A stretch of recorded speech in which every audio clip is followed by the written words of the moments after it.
നമസ്കാരം, കൊട്ടാരക്കര മീഡിയയിലേക്ക് സ്വാഗതം. കൊല്ലം അഞ്ചലിൽ ബലാത്സംഗ കേസിലെ പ്രതി 27 വർഷത്തിനു ശേഷം പിടിയിൽ.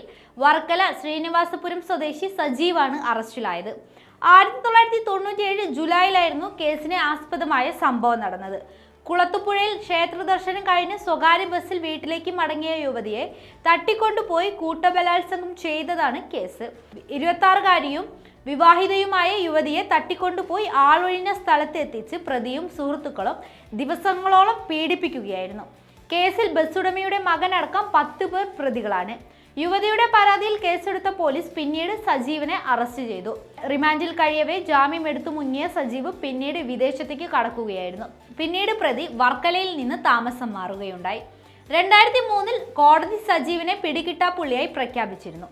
വർഷങ്ങൾക്ക് ശേഷം വിദേശത്ത് നിന്ന് വന്ന് നാട്ടിലെത്തിയ സജീവ് ഓട്ടോറിക്ഷ ഡ്രൈവറായി ജോലി നോക്കി വരികയായിരുന്നു. പ്രതിയെക്കുറിച്ച് രഹസ്യവിവരം ലഭിച്ച പോലീസ് തിരുവനന്തപുരം ചെങ്കോട്ടുകോണത്ത് നിന്നുമാണ് സജീവനെ പിടികൂടിയത്. കോടതിയിൽ ഹാജരാക്കിയ പ്രതിയെ റിമാൻഡ് ചെയ്തു.